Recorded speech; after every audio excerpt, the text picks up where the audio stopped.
Hi, it's Kim. Hi, it's Kristine. We are here to help you navigate change. And in today's Coffee Chat with Kim and Kristine, our topic is everything fine? Still waiting. But before we start, please feel free to like, share, and subscribe so you're the first one to know when new video become available. So sometimes in life, things are going well. You know, you're in a relationship or you just applied for a job and you feel really, really good. You haven't messed it up. Everything is fine.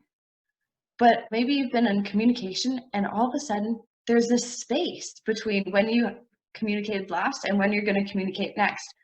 Today, we are going to talk about what could be happening and things that you can do while you're waiting. Do you want to start off by talking about the different ways that people could be reacting to having to wait? Yeah, Kristine, so through the year of coaching, at the time we have coached, and I think you probably have the same experience, I noticed three different kind of reaction to this kind of situation. So the first one is the I'm okay with it. You know, that person's gonna answer whenever it happened, and I'm just fine. It doesn't affect me. The other one is disconnect. So anger. So, oh, you're not answering to me? Well, I deserve better. That's enough. That's a disconnect. You just put yourself out of that situation. But the one we see the most, it's the panic mode. It's the one where people start rethinking the words that were said, rethinking the last conversation, or, you know, was it the right emoji I sent, or was it the right word I said, or did I offend him or her, or did I do what I was supposed to do? So those are the three reactions we see the most.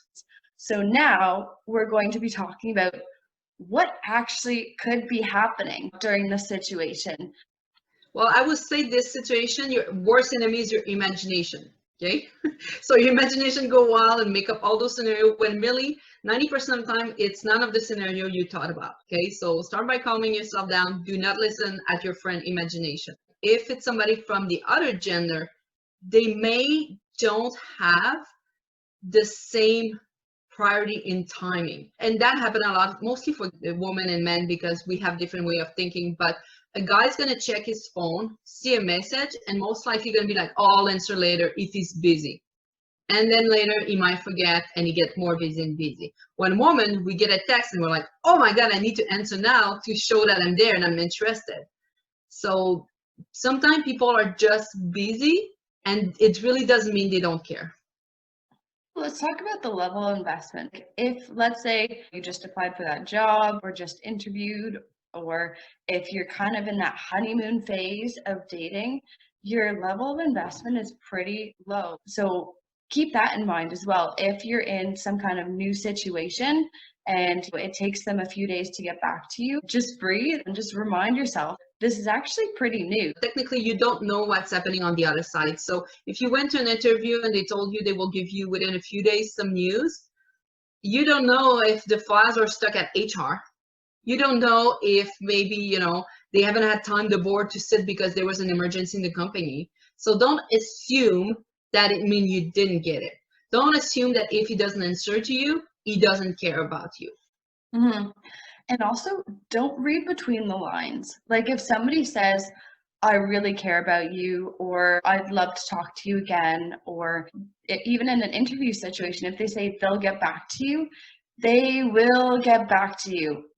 If it's been a realistic amount of time, there are always things that happen in people's lives.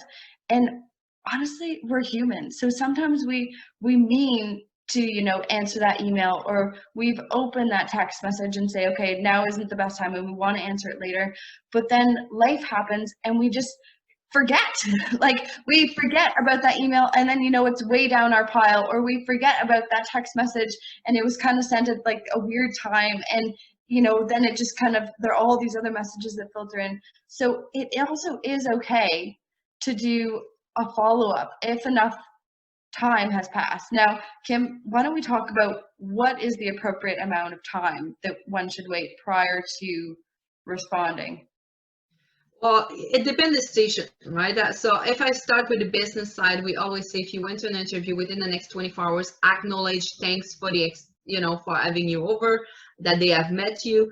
And then if they tell you we'll give you news by Friday, you know, and then on Monday you haven't heard, I feel it's okay to reach out. Obviously, everybody has their different timeline. I feel it's okay because you give them 24-hour more and it's a weekend on top of that, right?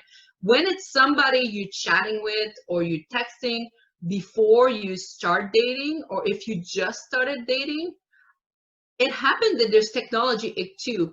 If it's a text, I have people that I know that just don't get my text when I text them for whatever reason. So it's okay to wait maybe 24 hours and check and say, hey, is everything okay? Or, just say, oh, I thought about it today, or this came up, just something fun.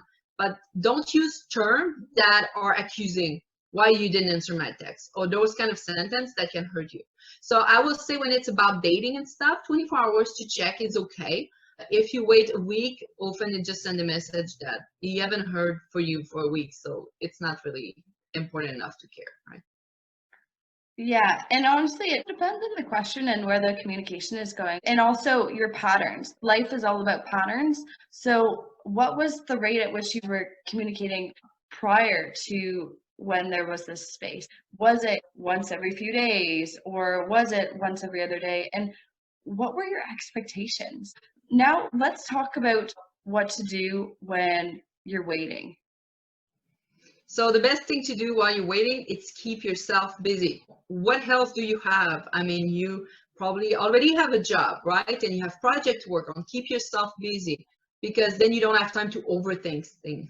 When something like this happens that, threatens our safety, our security, how we feel about ourselves, we start questioning all kinds of things. So it's really important to take this time to do things that light yourself up and that make you feel good. So if you love going for a run and it makes you feel really, really good, or if talking to a friend makes you feel good and puts you in that mind space, just focus on you and focus on making yourself just feel good.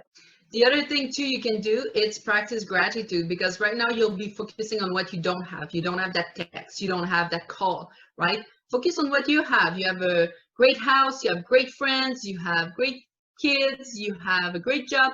Just focus on what you have instead of what you don't have and you're waiting for. And visualize where you want to go in life and what you want to look like. So if you're thinking, is everything fine? Still waiting? Make sure that you check in with yourself and figure out kind of how you're reacting to the situation. Then take the time to see, what actually could be happening in that other person's life that's making it so that you have to wait so long. And then lastly, do what you can do. Like, figure out what you can do in your life and what you can do in the situation, and do that. This is a waiting period, right? There's only so much you can do. If things are going right, you just kind of have to wait. So we really hope that you liked that video.